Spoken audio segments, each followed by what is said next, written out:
The text came at 6:14 p.m., just as the orange light was breaking through the blinds of my one-bedroom apartment. "We're moving to Florida," Dad wrote, like it was some casual update about the weather. "Finally away from your drama." 2 photos followed. My parents standing on a pristine white balcony, palm trees bending under the ocean breeze behind them. A realtor's smile stretched across their faces, champagne glasses raised to the camera. I stared at the screen, my thumb hovering, the taste of iron in my mouth. Drama. That's what they called it, what they always called it. My decision to cut them off financially. My refusal to keep funding their new beginnings.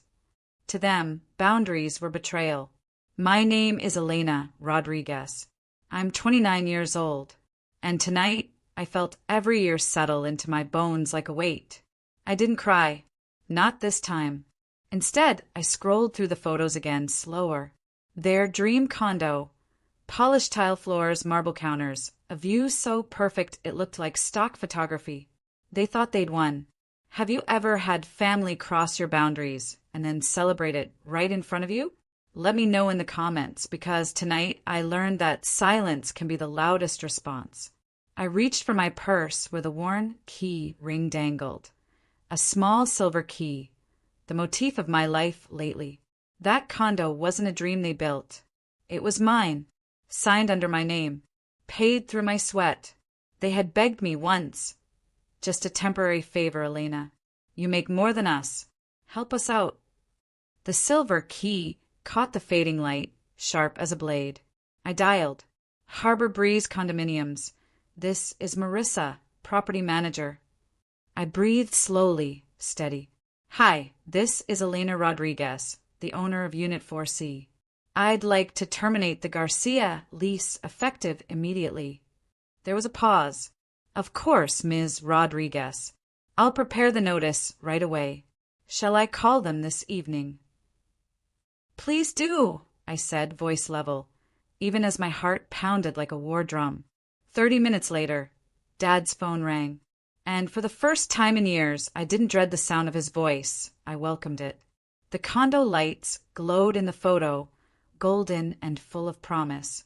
But I knew by now, every dream house can be pulled out from under you, brick by brick, if you build it on someone else's back. And tonight, it was their turn to feel the ground vanish. The call didn't last long.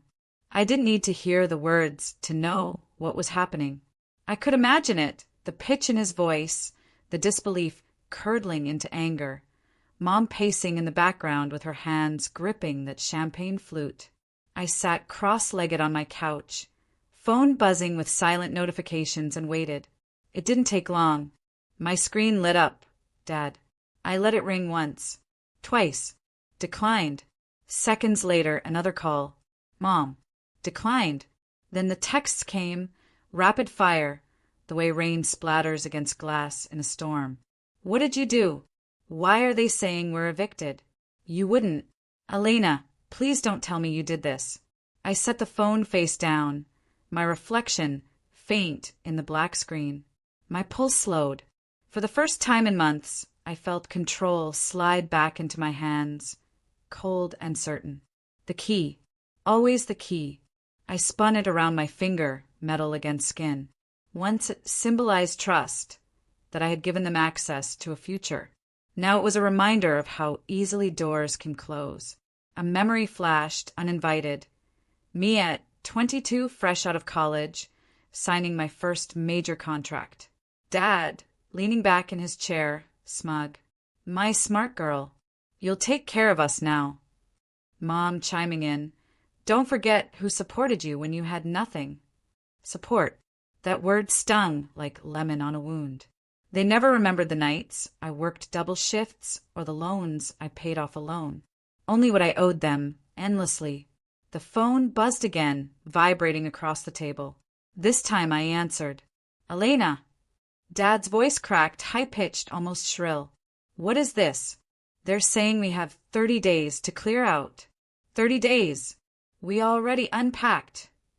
I stayed silent, listening to his breathing, jagged and uneven. Finally, I said, that unit is mine. always has been. You selfish little, his voice broke. We had plans. Florida was supposed to be our peace. I let the silence stretch, long enough that he heard himself echo against it. Then I whispered, calm as still water, peace doesn't come from stealing someone else's life. I hung up before he could answer. Outside, the city hummed with its usual noises, car horns, a siren in the distance, laughter spilling from a bar down the block. Yet inside, my apartment felt hushed, like the moment before a storm breaks.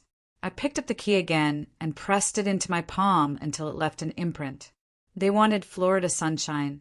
Instead, I handed them the shadow of their own choices. And this was just the beginning. Morning broke with a cruel brightness. The sun leaked through the blinds, harsh and uninvited, as if it too wanted to remind me of what I'd done. My phone was heavy with unread messages. I scrolled, slow, deliberate. Will never forgive you. How could you betray your own parents? Do you know what this makes you look like to the family? We'll tell everyone the truth. The truth. Their version of it, anyway. I could already hear the gossip traveling like wildfire through the cousins, the uncles, the aunties who thrived on scandal. Elena, the cold daughter.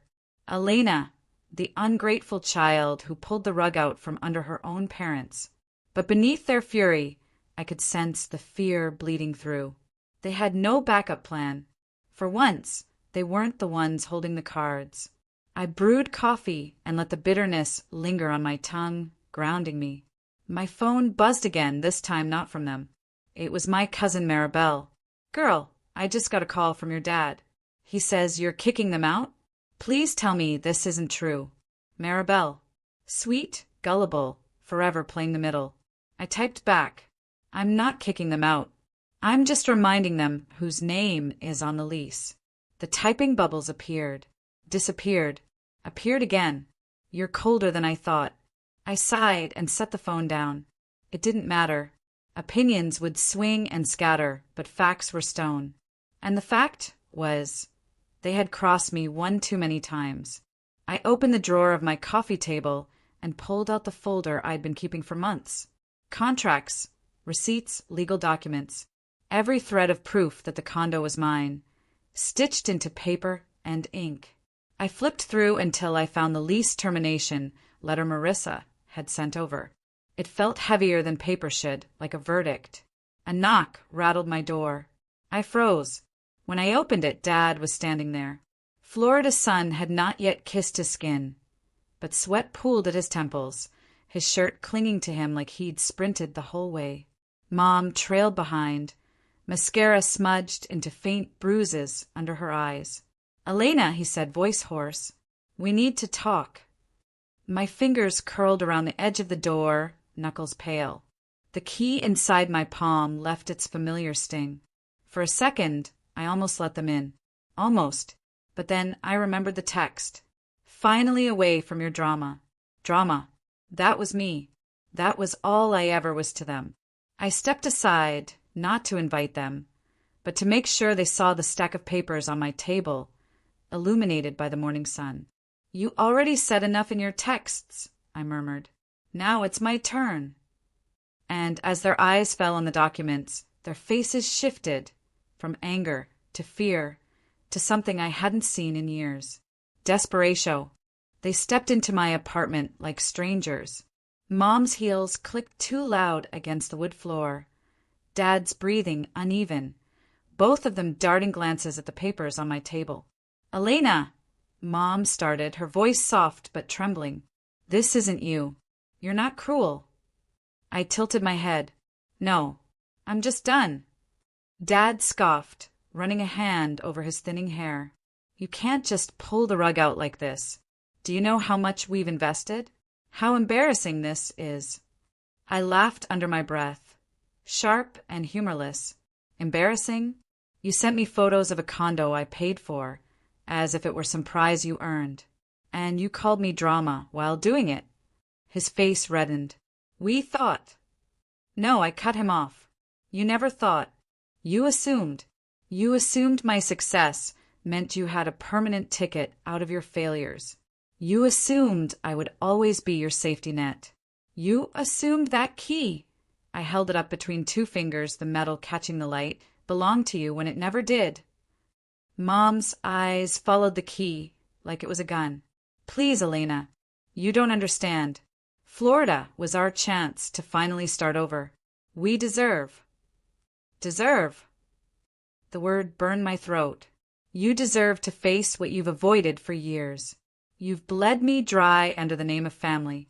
But family doesn't call your boundaries drama. Family doesn't drain you, then toast champagne in your face. Silence hung heavy, broken only by the hum of my fridge. Dad finally sat down on the edge of the couch, shoulders slumped. He looked old suddenly, fragile in a way I wasn't used to seeing. So what now? His voice cracked on the last word. I didn't answer right away. Instead, I slid the lease termination letter across the table toward them, paper whispering against wood. This is what now, I said. You have 30 days. After that, the condo is no longer yours. Mom's breath caught. Her hand twitched toward the paper, then pulled back as if it might burn her. 30 days, I repeated, softer this time like an echo. I could see them both unravel in front of me.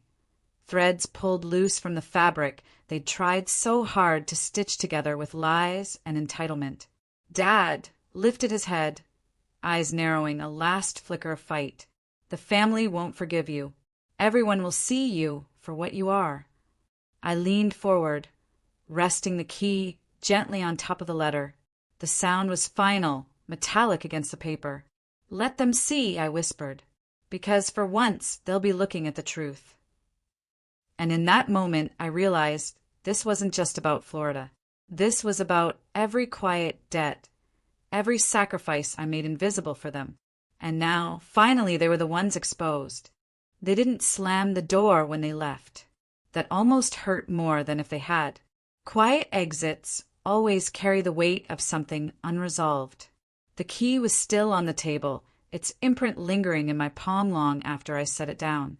For years, it had been a bridge between us, my way of proving loyalty, of giving them a future. But tonight, it felt heavier than steel. I poured myself a glass of water and sat by the window. Outside, the city pulsed. Headlights smearing across wet pavement, voices spilling from late-night diners, a siren wailing somewhere far off. Life went on, but in my chest, everything had shifted. My phone buzzed again, not with their names this time, but with the group chat, our extended family. Elena, what did you do? Uncle Javier. Your parents are humiliated. They're crying. Is this how you repay them? Aunt Lydia. If you could help, why wouldn't you? Cousin Diego. The chorus of judgment arrived, right on schedule. I scrolled, expression flat, as their accusations stacked up like dominoes. No one asked me why. No one asked what they'd taken from me all these years. They saw the surface, the glossy illusion of parents wronged by a cold daughter. Then, buried among the messages, Maribel again. Do you still wear that perfume? The vanilla one you used to love? I swear I smelled it on Mom today, and I remembered you always kept it locked in your room. My hand tightened around the phone. They'd taken more than money, more than space. They had taken small pieces of me, objects, habits, scents that once belonged to me alone. Even my perfume wasn't safe from their grasp. I typed back, no, I don't wear it anymore. Then deleted it, left her question unanswered. Some truths didn't need my voice anymore. I closed the group chat and opened my email instead. Marissa, the property manager, had sent me confirmation. The Garcia lease was officially terminated. Attached was the notice that would be delivered tomorrow. 30 days. I leaned back in my chair, the glow of the laptop casting shadows across the room. For years, I had been the shadow in their story, the quiet provider, the faceless benefactor. But now I was the light too, the one that revealed everything they tried to keep hidden under excuses and entitlement. And as I traced the outline of the key, still resting on the table, I realized something. It was no longer a burden. It was evidence, proof that what was mine had always been mine. The condo wasn't their dream. It was their mirror, and I had just shattered it. The fallout came faster than I expected. By noon the next day, my phone lit up with another wave of messages. Screenshots of family posts flooded in. Facebook statuses, Instagram stories, dramatic declarations painted with half-truths. Dad had written, "Some children repay love with cruelty. After all we've done, we're being cast out like strangers. Pray for us in this time of betrayal." Mom had reposted condo photos captioned, "We thought this was our new chapter. Instead, it's heartbreak." And the comments poured in. Emojis of broken hearts, words like ungrateful, selfish, how could she? It was almost laughable. Almost. I closed the apps and let the phone rest face down again. Let them stage their performance. Let the chorus sing. I wasn't playing along anymore. But then another notification blinked through. Not public this time. Private. From Maribel. "Elena, I know what they're doing isn't fair. I've seen the way they've leaned on you, the way they twist things. But are you sure this is how you want it to end?" Her words hung in the air, softer than the rest. A lifeline almost. But I didn't grab it. Instead, I stared at the silver key on the table, turning it between my fingers until my skin tingled. Because here's the truth I hadn't admitted to anyone, not even myself. This wasn't just revenge. It was survival. I still remembered the night last year when I'd come home to find my savings account drained, my credit card maxed. Dad had called it a loan. Mom said it was just temporary. I'd swallowed my fury because confronting them then would have torn everything apart. But now they had torn it for me. The condo wasn't just marble floors and ocean views. It was leverage. It was the one piece of proof that I wasn't crazy, that I wasn't dramatic, that I hadn't imagined the years of taking and taking and taking. And now it was the line in the sand. That evening, another call came, this time from an unknown number. I answered, wary. "Elena Rodriguez?" A man's voice, professional. "Yes." "This is Attorney Kellerman, representing Mr. and Mrs. Garcia. They've informed me of a dispute regarding a lease termination. They're contesting it." My grip tightened on the phone. Contesting. Of course. "Mr. Kellerman," I said, keeping my voice calm, steady. "The condo is under my name. I have every legal right to terminate the lease." "I understand. Still, they're claiming coercion. They believe you acted maliciously." I almost laughed. Malicious. As if the past decade of bleeding me dry hadn't been its own kind of violence. "Send me their claims in writing," I said flatly, "and I'll send you the documents proving ownership." "Very well," he replied. "Expect my email by tomorrow." When I hung up, I stared out the window. The city was cloaked in dusk, streetlights flickering awake. Somewhere in their half-packed condo, my parents were scrambling, plotting, desperate. And for the first time in years, I didn't feel small. I felt inevitable. The email came at 9:02 a.m. sharp. A tidy PDF, laced with legal jargon, each line meant to intimidate. Words like coercion, malicious intent, abuse of power. I read it twice, my coffee cooling untouched. Each accusation was a dagger, twisted with precision. They painted me as a tyrant, a cold daughter abusing her parents, stripping them of stability. But then I opened my own folder, the contracts, the wire transfers, the deed signed in my name. Black ink on white paper. My truth, steady and undeniable. By noon, my lawyer friend Denise, who owed me a favor, had crafted the reply.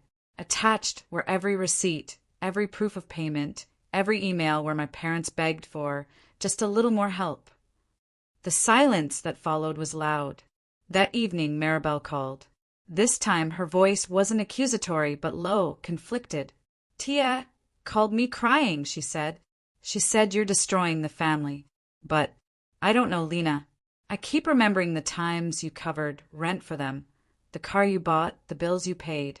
None of that ever made it into their stories." I swallowed, because their stories only work if I'm the villain. A pause.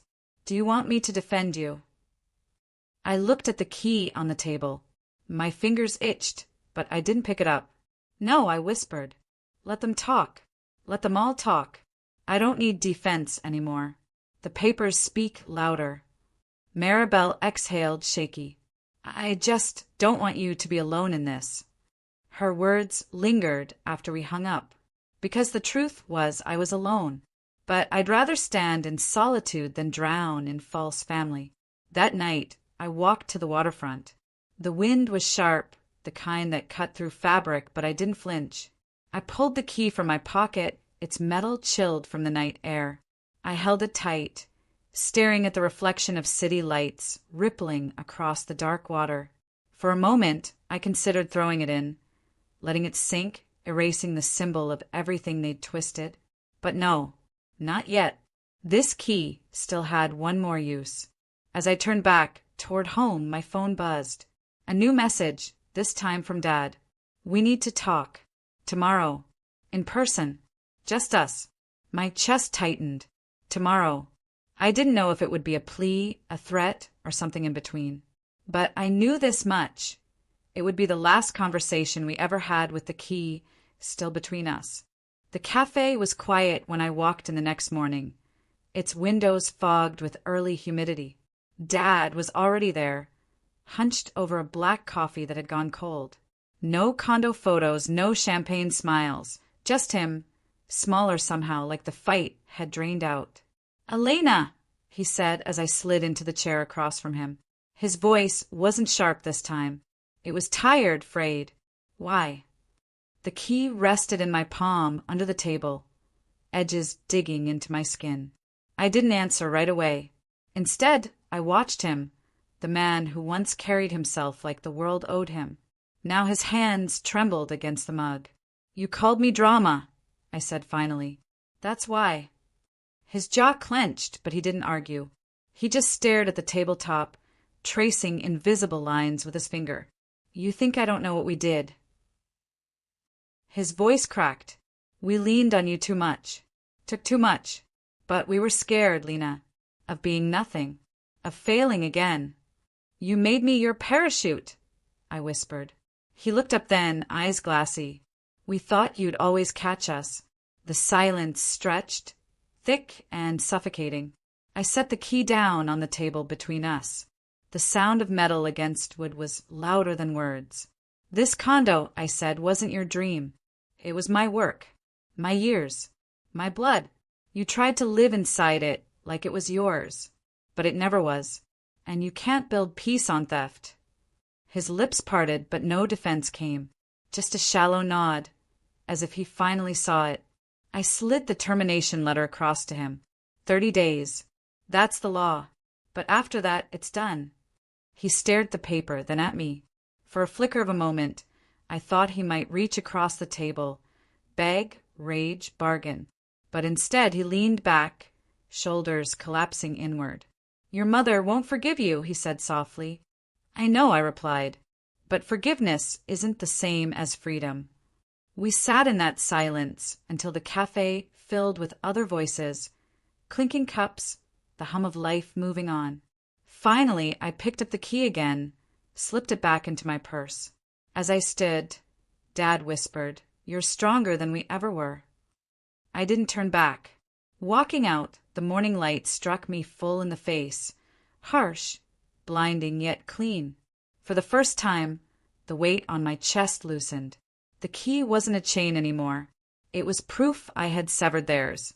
And when I reached the corner, phone buzzing in my pocket with more family outrage, I let it ring. Let them all ring. Because the condo was mine. My silence was mine. My life finally was mine.